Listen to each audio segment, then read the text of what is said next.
সবাইকে আন্তরিক শুভেচ্ছা অভিনন্দন জানিয়ে শুরু করছি আজকের পাঠদান। আজকে আপনাদেরকে পড়াবো সাহিত্যের রূপ ও রীতি। আর অবশ্যই এই পাঠদানে যাওয়ার আগে অবশ্যই আমরা করব লেখকের নামটা এবং লেখক এই যে হায়াত মাহমুদ সম্পর্কে জানার জন্য। হায়াত মাহমুদ সম্পর্কে হয়তোবা আমরা এর আগে পড়িনি, দশম শ্রেণী পড়েছি, হয়তো নবম শ্রেণী আমরা পড়িনি। এই হায়াত মাহমুদের অষ্টম শ্রেণী পর্যন্ত আমাদের তেমন কোনো পাঠ্য ছিল না, যার কারণে হয়তো আমাদের তেমন ভাবে জানা হয়ে ওঠেনি। 1939 জন্ম, বাংলাদেশের একজন খ্যাতিমান লেখক। তিনি একজন আধুনিক কবি, প্রবন্ধকার, অনুবাদক ও অধ্যাপক। মৃত্যুচিন্তা ও রবীন্দ্রনাথ অন্যান্য জটিলতার তার বিখ্যাত গ্রন্থ, যা 1960-এর দশকে প্রকাশিত হয়ে সাড়া জাগিয়েছিল। তিনি শিশুদের জন্য অনেক গ্রন্থ রচনা করেছেন। তার অনূদিত ম্যাক্সিম গোর্কির বিরচিত চড়ুই ছানা সকল মহলে উচ্চ প্রশংসা লাভ করে। হায়াত মাহমুদ, আবার মাহমুদ না কিন্তু হায়াত মাহমুদ, 2রা জুলাই 1939 সালে পশ্চিমবঙ্গের হুগলি জেলার মৌরা গ্রামে জন্মগ্রহণ করেন। তার ছেলেবেলা কেটেছে পশ্চিমবঙ্গে। 1947 খ্রিস্টাব্দে যখন দেশভাগ হলো, আর দেশভাগের পরে সাধারণত দেখা যায় যারা হিন্দু কবি ছিলেন তারা কিন্তু কলকাতায় মাইগ্রেট হয়ে চলে যায়, আর যারা মুসলিম কবি ছিলেন তারা ওপার বাংলা থেকে পার বাংলায় চলে আসে। এমন একটা চিত্র আমরা কিন্তু সব ক্ষেত্রে দেখতে পেয়েছি এর আগেও। তার ছেলেবেলা কেটেছে পশ্চিমবঙ্গে। 1947 খ্রিস্টাব্দে ব্রিটিশ শাসনের অবসানের ভারত ভাগ হয়ে পাকিস্তান সৃষ্টি হওয়ার পর তারা পশ্চিমবঙ্গ থেকে গিয়েছিল, কিন্তু 1950-এর হিন্দু মুসলিম সাম্প্রদায়িক দাঙ্গার পরিপ্রেক্ষিতে তিনি পিতার সঙ্গে ঢাকায় চলে আসেন। তার বাবা মোহাম্মদ শমশের আলী এবং মা আমিনা খাতুন। হায়াত মাহমুদ ঢাকার সেন্ট গ্রেগরিস হাই স্কুল থেকে 1956 সালে প্রবেশিকা পরীক্ষা উত্তীর্ণ হন। 1958 সালে তৎকালীন কায়েদে আজম কলেজ থেকে উচ্চ মাধ্যমিক পাশ করেন। পরবর্তীতে তিনি ঢাকা বিশ্ববিদ্যালয় থেকে বাংলা বিষয়ে সম্মানসহ স্নাতক এবং স্নাতকোত্তর ডিগ্রি লাভ করেন। পরে তিনি যাদবপুর বিশ্ববিদ্যালয় থেকে পিএইচডি ডিগ্রি অর্জন করেন। কর্মজীবনের শুরুতেই কিছুদিন চাকরি করেন বাংলা একাডেমিতে। 1978 সাল থেকে 2004 পর্যন্ত দীর্ঘকাল তিনি জাহাঙ্গীরনগর বিশ্ববিদ্যালয়ে বাংলা ভাষা ও সাহিত্য বিভাগের অধ্যাপনা করেছেন। তার উল্লেখযোগ্য গ্রন্থগুলো হলো স্বগত সংলাপ, প্রেম অপ্রেম, নিয়ে বেঁচে আছি, রবীন্দ্রনাথ, কিশোর জীবনী, নজরুল ইসলাম, কিশোর জীবনী, প্রতিবার খেলা নজরুল বাঙালি, বলিয়া লজ্জা নাই, বাংলার লেখার নিয়মকানুন ইত্যাদি। সাহিত্যকৃতির মধ্যে দেখা যায় হাসান আজিজুল হক কে নিয়ে রচিত তার জীবনী গ্রন্থ উন্মোচিত হাসান একটি প্রামাণিক গ্রন্থ। তিনি রুশ ভাষা থেকে বহু গল্প বাংলায় অনুবাদ করেছেন। শিশু কিশোরদের জন্য জীবনী গ্রন্থ রচনা করেছেন তার প্রিয় বিষয়। গ্রন্থসমূহের মধ্যে স্বগত সংলাপ বলেছি, এর আগে একটু আগে বলেছি। সম্মাননা পেয়েছেন অনেকগুলো। শিশু সাহিত্যে বিশেষ অবদানের জন্য তাকে 1983 সালে বাংলা একাডেমি সাহিত্য পুরস্কার প্রদান করা হয়। জীবনব্যাপী একাডেমি বাংলা সাহিত্য পুরস্কার দেওয়া হয় এবং 2016 সালে তিনি একুশে পদক লাভ করেন। 2017 সালে তিনি রবীন্দ্রনাথ পুরস্কার লাভ করেন।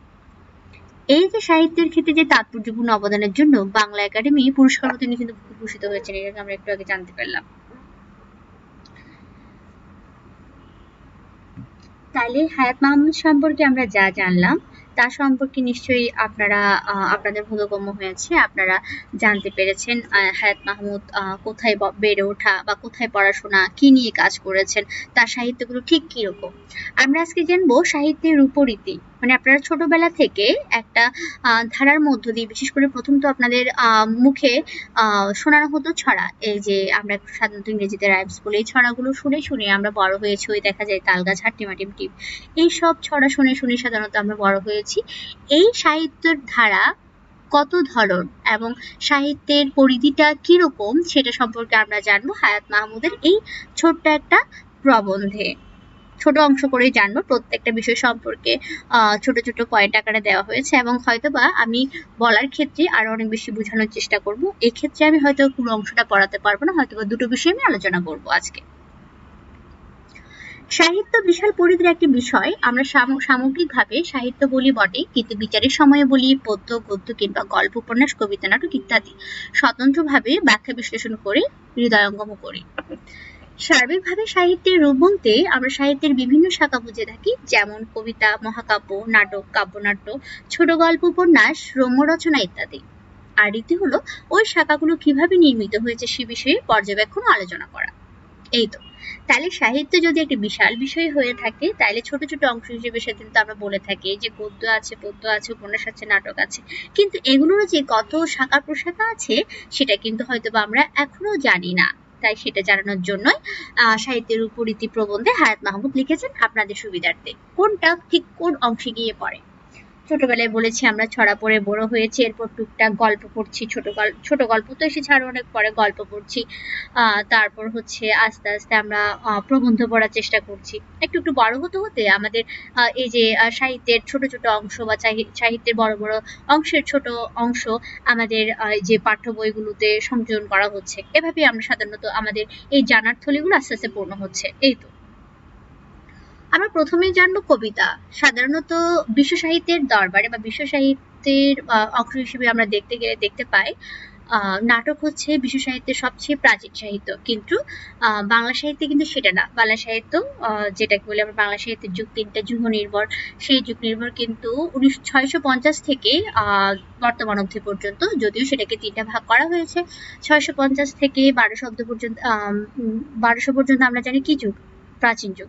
1200 থেকে 1800 পর্যন্ত জানি আমরা মধ্যযুগ, এবং 1800 পরবর্তী সময়কাল পর্যন্ত এখনো আমরা আধুনিক যুগ হিসেবে চিহ্নিত করে থাকি। তাহলে বাংলা সাহিত্যে প্রাচীন যুগে সাহিত্যের ধারাটা সূচনা হয়েছে কিন্তু কবিতা দিয়ে, কাব্য সাহিত্য দিয়ে শুরু হয়েছে। তাহলে এক্ষেত্রে বলতে পারি সাহিত্যের সবচেয়ে প্রাচীন এবং সব সাহিত্যের পরিবারের সবচেয়ে বড় সন্তান হচ্ছে কবিতা। ছন্দবদ্ধ ভাষায় অর্থাৎ পদ্যে যা লিখিত হয় তাকে আমরা কবিতা বলে থাকি। কবিতার প্রধান দুটি রূপভেদ হলো মহাকাব্য ও গীতিকবিতা। বাংলা ভাষায় মহাকাব্যের চূড়ান্ত সফল রূপ প্রকাশ করেছেন মাইকেল মধুসূদন দত্ত তার মেঘনাদবধ কাব্যে। তাহলে এই যে আমরা পেলাম, কিন্তু প্রথম থেকে যে সূত্রপাত হয়েছে চর্যাপদ দিয়ে, যেটা বললাম, কেউ কেউ বলে 650 থেকে, কেউ কেউ বলে 950 থেকে, ডক্টর মোহাম্মদ শহীদুল্লাহর মতে 650, সুনীতি কুমারের মতে 950 থেকে, বা 1200-র মধ্যে মূলত এই চর্যাপদ আবিষ্কৃত হয়েছে বা লিখা হয়েছে বলে মনে করা হয়ে থাকে। হয়তো একজন মিলে লিখেনি, অনেকজন কর্মী 24 জন পদকর্তা মিলে লিখেছেন। হয়তো কিছু পাওয়া গেছে, কিছুটা পাওয়া যায়নি, এমনটাই বলছি। সেটা ছন্দবদ্ধ ভাষায় হতে হবে, পদ্যে যা লিখিত হয় তাকে আমরা কবিতা বলছি। কবিতার প্রধানত দুটো রূপ, সেটা হচ্ছে মহাকাব্য, গীতি কবিতা। সেটা কিন্তু মধ্যযুগে হয়তো গীতি কবিতার কিছুটা নিদর্শন মিলে মহাকাব্য আসে আরো পরে। আধুনিক যুগে এসে আমরা মহাকাব্যে দেখা পাই, যদিও মহাকাব্য সংস্কৃত সাহিত্যের অনেক আগেই লেখা হয়ে গিয়েছিল, কিন্তু বাংলা সাহিত্যে আসতে সেটা সময় লেগেছে আরো অনেক গুণ। বাংলা ভাষায় মহাকাব্যের চূড়ান্ত ফসল বললাম পুরান্ত সফল রূপ প্রকাশ করেন মাইকেল মধুসূদন দত্ত মেঘনাদবধ কাব্য দিয়ে। তাহলে সেটা হয় 1861 সালে। কাব্য রচিত হয় যুদ্ধবিগ্রহের কোনো কাহিনী অবলম্বন করে। ভারতবর্ষ উপমহাদেশের সর্বপ্রাচীন দুটি কাহিনীর একটি হলো রামায়ণ, আর একটা হচ্ছে মহাভারত। আমরা সেটা জানি। সাধারণত সারা পৃথিবীর মধ্যে জাত মহাকাব্য বলতে সাধারণত 4টি মহাকাব্যকে বোঝায়। সেটা হচ্ছে রামায়ণ, মহাভারত, আর একটা হচ্ছে ইলিয়াড, ওডিসি, যেটা হচ্ছে গ্রিসে লেখা হয়েছিল, গ্রিক সাহিত্য। কিন্তু বাংলা এই ভারতবর্ষ উপমহাদেশে এই প্রধান দুটি। তাহলে মহাভারত সম্পর্কে বলা হয়ে থাকে যা নেই ভারতে তা নেই ভারতে। বলছে মহাভারতে যা নেই তা কখনো ভারতে থাকবে এটা বিশ্বাস করা যায় না, মানে যা ভারতে আছে সব মহাভারতে থাকতেই হবে, এমনটা ধারণা। সাধারণত মহাভারতের তুলনায় রামায়ণ অনেকটা ছোট। মহাভারতের গণ্ডি, ব্যাপ্তি এবং হচ্ছে তার যে অসংখ্য কাহিনীর যে সংমিশ্রণ, সেই হিসেবে দেখতে গেলে মহাভারতটার সংখ্যায় অনেক বড়, বা হচ্ছে তার পরিধিটা অনেক বিস্তৃত। এর অর্থ মহাভারত গ্রন্থে যা নেই ভারতবর্ষে সেই নেই, বা ভারতবর্ষে ঘটেনি বা ঘটতে পারে না। মহাভারত আয়তনে বিশাল, রামায়ণ তার তুলনায় বলেছে ক্ষুদ্র। কাহিনী হলো খুব সিম্পল। পত্নী সীতাকে নিয়ে যুবরাজ রামচন্দ্রের বনবাস, তাদের অনুগামী হয় ঘনিষ্ঠভ্রাতা লক্ষণ। মূল কাহিনী হচ্ছে রাজা দশরথের ছেলে হচ্ছে রাম। রাজা দশরথের মূলত 4 ছেলে, 3 পত্নী, আর 3 পত্নী 4 ছেলে। রাম কিন্তু তার সবার বড়, কিন্তু এদিকে মাতা কইকেয়ী, মানে তার দ্বিতীয় মাতা কইকেয়ী চায় ভরতকে রাজা করার জন্য, রাম কে বনে পাঠানোর জন্য। আর সেই ছলনায় হয়তো বা রাম বনে গেল, এবং তার অনুগামী হলো ঘনিষ্ঠ ভ্রাতা লক্ষণ। আমরা বলি রাম লক্ষণের মতো ভাই, মানে তাদের এমন জুটি। বনবাসে তাদের সময়ে লঙ্কা দ্বীপের রাজা রাবণ তার বোন শূর্পণখার সম্মান রক্ষার জন্য সীতাকে হরণ করে রথে চড়িয়ে আকাশপথে উড়িয়ে নিয়ে গিয়ে লঙ্কায় তার বাগান বাড়িতে বন্দি করে রাখে। বলছে এই যে বনবাসে থাকার সময় লঙ্কা দ্বীপের রাজা রাবণ, তার বোন আবার শূর্পণখা এসেছিল যখন এই যে পঞ্চবটি বনে সীতা রাম লক্ষ্মণকে দেখে এই শূর্পণখার হঠাৎ করে এই যে রামকে দেখে প্রণয় আবেদন প্রকাশ করলো, লক্ষ্মণকে গেল, কিন্তু কেউ যখন করলো না তখন লক্ষ্মণ তার নাক কান কেটে দিল। এরপর শূর্পণখা তার ভাইকে গিয়ে বলল দ্বীপের রাজা লঙ্কার রাজা রাবণকে, এবং রাবণ খুব ক্ষুব্ধ হয়ে গেল এই যে রাম এবং লক্ষ্মণের প্রতি। ফলে কি করলো, সীতাকে হরণ করে নিয়ে গেল আকাশপথে। এই যে লঙ্কায় তার বাগানবাড়িতে বন্দি করে রাখলো, সীতাকে উদ্ধারের জন্য রাম এবং রাবণের মধ্যে যুদ্ধ হয়, সেটাই মূলত রামায়ণের কথা। মূল কাহিনী হচ্ছে এটা। শূর্পণখার নাক কান কেটে দেওয়ার কারণে সীতাকে তুলে নিয়ে যাওয়া হয়, এবং রাম এবং লক্ষ্মণ মিলে এই যে সেনাবাহিনী তৈরি করে কি করে রাবণকে পরাজিত করে সীতাকে উদ্ধার করে নিয়ে আসে। সীতাকে উদ্ধারের জন্য যে কাহিনী, সেটা মূলত রামায়ণ কথা। এক কথায় মহাকাব্য হলো অতিশয় দীর্ঘ, যেখানে কাহিনী থাকবে, কাহিনীর দীর্ঘসূত্রিতা থাকবে, অবশ্যই রাজা হবে, অবশ্যই পাহাড় পর্বত সন্ধ্যা, স্বর্গ নরক, এবং হচ্ছে স্বর্গমর্ত্য পাতাল, এসব কিছু অভিসারী না হলে কখনোই মহাকাব্যে সেটা অংশ হতে পারে না। যার কারণে প্রাচীন যুগে অহরহ মহাকাব্য হয়তো তৈরি হতো, কিন্তু আধুনিক কালে এসে সেটার কোনো ধরনের ব্যবস্থা নেই যে মহাকাব্য হবে, কারণ আমরা এখনো অলিক কল্পনায় তেমন একটা বিশ্বাসী না। মহাকাব্যের মূল লক্ষ্য গল্প বলা, তবে তাদের গদ্যে না লিখে পদ্যে লিখতে হয়। এর বাইরে আছে সংক্ষিপ্ত আকারে কবিতা, যা গীতি কবিতা হিসেবে পরিচিত। বলছে মহাকাব্যের মূল লক্ষ্য কিন্তু গল্প বলা, কিন্তু গল্পটা কি কিসে লিখা যাবে না, লিখে বা লিখতে সেটা গদ্যে লিখা যাবে, লিখতে হবে পদ্যে। এবং মাইকেল মধুসূদন দত্ত কিন্তু এই যে মেঘনাদ কাব্য লিখেছেন, এবং সেটা কিন্তু অমিত্রাক্ষর ছন্দের প্রয়োগ করেছেন তিনি। শুধু তাই নয়, হয়তো তিনি কোথাও কোথাও 14 লাইন সমন্বিত এই অমিত্রাক্ষর ছন্দের প্রয়োগ দেখিয়েছেন। গীতি কবিতা হিসেবে পরিচিত। এছাড়া হচ্ছে যে কবিতাগুলো ছোট ছোট, কবি কেবলমাত্র একান্তই নিজের মনের ভাব, মনের বাসনা, স্বদেশের কথা, বা হচ্ছে কবির ব্যক্তিগত গোপন অনুভূতিগুলো কবি তার কবিতার মাধ্যমে প্রকাশ করবেন, সেটাই হবে গীতি কবিতা। ঔপন্যাসিক বঙ্কিমচন্দ্র কিছু গান কবিতা রচনা করলেও তার প্রধান সৃষ্টিকর্ম নয় কিন্তু। তিনি বলেছিলেন, বক্তার ভাবোচ্ছ্বাসের পরিস্ফুটন মাত্র যাহার উদ্দেশ্য, সেই কাব্যই গীতিকাব্য। এই মন্তব্য সর্বাগ্রে সত্য। গীতি কবিতা কবির অনুভূতির প্রকাশ হওয়ায় সাধারণত দীর্ঘকায় হয় না, কিন্তু ক্ষেত্র বিশেষে যদি দীর্ঘ হয় তাতে অসুবিধে নেই, যদি কবির মনের পূর্ণ অভিব্যক্তি সেখানে প্রকাশিত হয়ে থাকে। বাংলা সাহিত্যে গীতি কবিতার আদি নিদর্শন কৃষ্ণ বৈষ্ণব কবিতাবলী, আর বৈষ্ণব পদাবলীও পাওয়া যায়। বৈষ্ণব পদাবলী সাধারণত যদি হয় 14 কে 15 শতকে, তখন তাহলে এই যে শ্রী চৈতন্যদেব আর হচ্ছে শ্রী চৈতন্যদেব যে শ্রীকৃষ্ণের এই যে গুরু কীর্তনে মুগ্ধ হয়ে থাকতেন, সেই গীতি কবিতা হয়তোবা তখনকার সময়ে এই যে যেই কবিরা লিখুক না কেন, কবির কৃষ্ণের যে কষ্ট বা রাধিকার যে কষ্ট, সেই কষ্টটাকে নিজের মনে করে সেই নিজের মনোভাবটুকু প্রকাশ করেছেন কবিতায়। যদি গীতি কবিতাকে শ্রেণী বিভাজনের অন্তর্গত করতে হয়, তাহলে এরকম শ্রেণীবিভাগ করা যুক্তিসঙ্গত বলে মনে হয়। ভক্তিমূলক, যেমন রবীন্দ্রনাথ, অতুল প্রসাদ, রামপ্রসাদ, রজনীকান্তের রচনা। স্বদেশপ্রীতিমূলক যদি হয়, বঙ্কিমচন্দ্রের বন্দে মাতরম, রবীন্দ্রনাথের অসংখ্য কবিতা গান। প্রেমমূলক, প্রকৃতি বিষয়ক, চিন্তামূলক বা দর্শনাশ্রয়ী কবিতা। শোকগাথা বা শোক আশ্রয়ে লিখিত কবিতাও এর সমপর্যায়ভুক্ত। বাংলা কবিতায় বিশেষ দুধারার জনক কাজী নজরুল ইসলাম ও জসীমউদ্দীন প্রথম জন আমাদের সাহিত্যে বিদ্রোহী কবি, ও দ্বিতীয় জন পল্লী কবি হিসেবে স্থায়ী আসন লাভ করেছেন। নজরুলের কবিতায় যে উদ্দীপ্ত কণ্ঠস্বর ও দৃপ্ত ভাবের দেখা মেলে, তা পূর্বে বাংলা কাব্যে ছিল না। জসীমউদ্দীনের নকশিকাঁথার মাঠ ও সজন বাদিয়ার ঘাট জাতীয় কোনো কাব্যে পূর্বে কেউ রচনা করেননি, এক্ষেত্রে তার অনুসারীরাও কেউ নেই।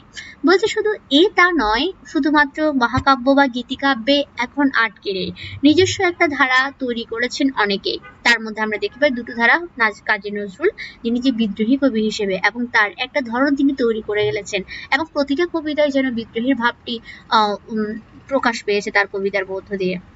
অন্যজন হচ্ছে পল্লী কবি জসীমউদ্দীন। এই যে গ্রাম বাংলার নিস্তরঙ্গ আবেগ, অনুভূতি, ভালোবাসা, তাদের যে সুখ দুঃখের কাহিনীগুলো, তিনি কেবলমাত্র পল্লীর গাথাগুলোকেই তার কবিতায় আশ্রয় দিয়েছেন। নজরুলের কবিতায় বলছে কণ্ঠস্বর দৃপ্ত ভাবের দেখা মেলে, এবং জসীমউদ্দীনের যে নকশিকাঁথার মাঠ বা সজন বাদিয়ার ঘাট, এর পূর্বে এর আগে কেউ রচনা করেনি, কারণ আসলে তেমনটা রচনা করা সম্ভব হয়ে ওঠেনি কারো পক্ষে।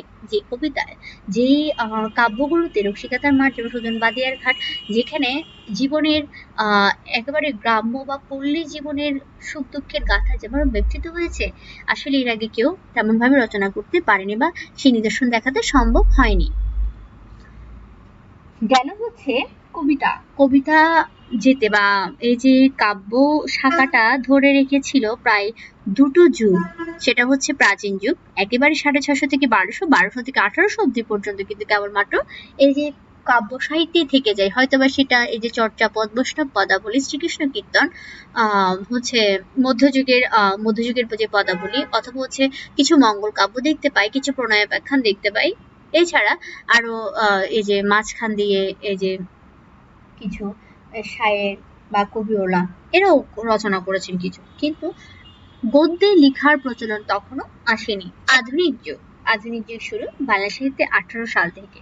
বিশ্ব সাহিত্যে নাটক সর্বাপেক্ষা প্রাচীন, তবে মনে রাখা হয় দরকার নাটক সেকালে পুস্তকারে মুদ্রিত হয়ে তখন তো ছাপাখানা ছিল না, ঘরে ঘরে পঠিত হতো না, নাটক কেবলমাত্র অভিনীত করা হতো, কেবলমাত্র অভিনয় দর্শকদের যে মনের আনন্দ দেওয়ার জন্য এই নাটক অভিনয় করা হতো। এখন থেকে প্রায় 2500 বছর আগে গ্রিকে বা গ্রিস দেশে এরকম নাটক দেখানো হতো, বা ডায়াসগুলো ছিল বিভিন্ন জায়গায়। তারা সারাদিনের এই যে কর্মব্যস্ততা শেষ করে এসে এই নাটক দেখাতো বা অভিনয় করতো, যার কারণে মানুষের অনেকটা ক্লান্তি দূর হয়ে যায়। এটা একটি বিনোদনের অংশ ছিল। নাটকের লক্ষ্য পাঠক নয় কিন্তু তখনকার সময়ে, নাটকের লক্ষ্য সর্বকালের সর্বশ্রেষ্ঠ এমন দর্শক সমাজ। তার কারণ সাহিত্যের সকল শাখার ভিতরে নাটকই একমাত্র যা সরাসরি সমাজকে এবং পাঠক গোষ্ঠীকে প্রভাবিত করতে চায় এবং সক্ষম হয়। সংস্কৃত আলংকারিক বৃন্দ নাট্য সাহিত্যকে কাব্য সাহিত্যের মধ্যে গণ্য করেছেন। বলছে নাট্য সাহিত্য কিন্তু কাব্য সাহিত্যের মধ্যে গণ্য করেছেন। প্রাচীনকাল থেকে সেরকমই প্রথা ছিল। যেমন শেক্সপিয়র তার সকল নাটক কবিতায় রচনা করেছেন, মানে সকল নাটক কিন্তু কি হবে, কবিতার ঢঙে হবে। সংস্কৃত আলংকারিক বিদদের মধ্যে কাব্য দুই প্রকার, একটা হচ্ছে দৃশ্য কাব্য যেটা দেখানোর উদ্দেশ্যে তৈরি করা হবে, একটা শ্রব্য কাব্য যেটা কেবলমাত্র পঠনের জন্য তৈরি করা হবে। নাটক প্রধানত দৃশ্য কাব্য, যেহেতু নাটকের অভিনয় মানুষজনকে দর্শন করানো সম্ভবপর না হলে নাট্য রচনার মূল উদ্দেশ্যই ব্যর্থ হয়। নাটক সচরাচর 5 অঙ্ক হয়, 5টা অঙ্ক থাকবে যদি সেটা একদম সার্থক নাটক হয়ে থাকে। বিশেষ করে ট্র্যাজেডির ক্ষেত্রে 5টা অঙ্কে বিভক্ত করা যায়। প্রারম্ভ, নাটকটা শুরু হবে, প্রভাবক, কাহিনীর অগ্রগতি দেখাবে, উৎকর্ষ একদম ক্লাইম্যাক্স, কাহিনী এবং চরম পর্যায়ে যাবে, গ্রন্থিগোচর আস্তে আস্তে পরিণতির দিকে যাবে এবং উপসংহার ঘটবে। এই 5টা অঙ্কে বিভক্ত করা হয়। কাহিনীর বিষয়বস্তু ও পরিণতির দিক থেকে বিচার করলে নাটককে প্রধানত ট্র্যাজেডি ও বিয়োগান্তক নাটক, কমেডি বা মিলনাত্মক নাটক, প্রহসন, এই 3টি ভাগে বিভক্ত করা যায়। এদের মধ্যে ট্র্যাজেডিকেই সর্বশ্রেষ্ঠ গণ্য করা হয়। ট্র্যাজেডির ভিতরে 2টি অংশ ক্রিয়াশীল থাকে, প্লট বা নাটকের আখ্যান ভাগ, চরিত্র সৃষ্টি, সংলাপ, চিন্তা ও জীবন দর্শনের পরিস্ফুটন, মঞ্চায়ন, সমস্ত কিছুর সমন্বয়ে সুসংগতি। গ্রিক দার্শনিক ও সাহিত্যবেত্তা অ্যারিস্টটল বলতে চেয়েছেন, রঙ্গমঞ্চে নায়ক নায়িকার জীবন কাহিনীর দৃশ্য পরম্পরা উপস্থাপনের মাধ্যমে যে নাটক দর্শকের হৃদয়ের ভয় ও করুণা প্রশমিত করে, তার মনে করুণ রসের আনন্দ সৃষ্টি হয়, তাই হলো ট্র্যাজেডি। এই যে 3 প্রকার নাটকের ধরন বলুন। প্রথমত কমেডি, যেটা হচ্ছে হাস্যরসাত্মক হবে, মনে আনন্দের খোরাক যোগাবে। প্রহসন হচ্ছে সমাজের একটা কিছু ত্রুটি বিচ্যুতিকে নিয়ে সমাজের কাছে তুলে ধরবে এমন কিছু, সেটা হয়তো 1 অঙ্ক হবে, হয়তো কখনো 2 অঙ্ক হবে, এটুকুই। কিন্তু যখন সেটা ট্র্যাজেডি হবে সেটা অবশ্যই 5 অঙ্কের হতে হবে এবং সেখানে নায়ক বা নায়িকার জীবন কাহিনীর দৃশ্যপট উপস্থাপনের মাধ্যমে দর্শকের হৃদয়ে ভয় অথবা করুণা উদ্রেক করতে হবে। এই ধারায় দেখা যায় শেক্সপিয়র এক ধারায় রচনা করেছেন, অথবা হচ্ছে গ্রিক সাহিত্যের এই যে নাটকের ধারা একদিকে গেছে, আর গ্রিক সাহিত্যের পুরোটা একদিকে, আবার হচ্ছে নায়কের ট্র্যাজেডির উপর ডিপেন্ড করে, আর একটা হচ্ছে শেক্সপিয়র। যেমন দেখা যায় হচ্ছে গ্রিক যে নাটকগুলো, সেখানে দেখা যায় নিয়তি নির্ভর, এই যে দেবতাকে অথবা যে নিয়তিকে অবশ্যই মানতে বাধ্য, ভাগ্য দেবতা যাই বলবে এই ভাগ্য দেবতার নিয়মে বা ভাগ্য দেবতার ইশারায় তার জীবনটা অতিবাহিত হবে, এবং সেখানে নায়কের এই যে পাঠক হৃদয়ে যে করুণার উদ্রেক করবে সেটা কেবলমাত্র নিয়তির কারণে। আর শেক্সপিয়র নাটকে দেখা যায় কি কেবলমাত্র নায়ক তার হচ্ছে এমন কোনো দোষ অথবা এমন কোনো ভুলের কারণে সে হয়তোবা এমন একটা স্তর থেকে এমন একটা জায়গায় গিয়ে পৌঁছাবে যেখানে তার করুণ পরিণতি লেখা থাকবে। এমনভাবে সাজিয়েছেন এই দুই ধারার ট্র্যাজেডি। কমেডির বিষয়ে অ্যারিস্টটল বক্তব্য এরকম, মানব চরিত্রের যে কৌতুকপ্রদ দিক কাউকে পীড়ন করে না, ব্যথা দেয় না, হাস্যরস সৃষ্টি করে, তাই কমেডি উপজীব্য।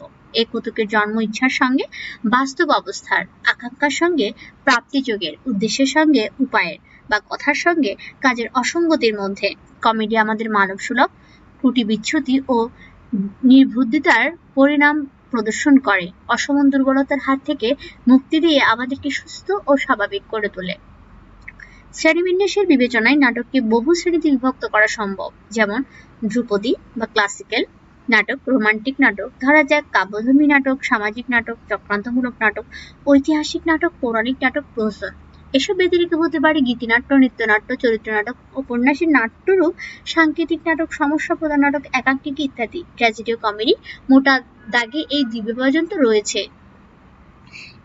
এবার আসলো বাংলা নাটক সাহিত্যে কিভাবে এই যে নাট্য সাহিত্যটা শুরু, কার মাধ্যমে নাট্য সাহিত্যের সংযোজন এবং কে কিভাবে নিয়ে আসে। প্রথম কিন্তু যুগান্তকারী প্রতিভা রাখেন মাইকেল মধুসূদন দত্ত, শর্মিষ্ঠা।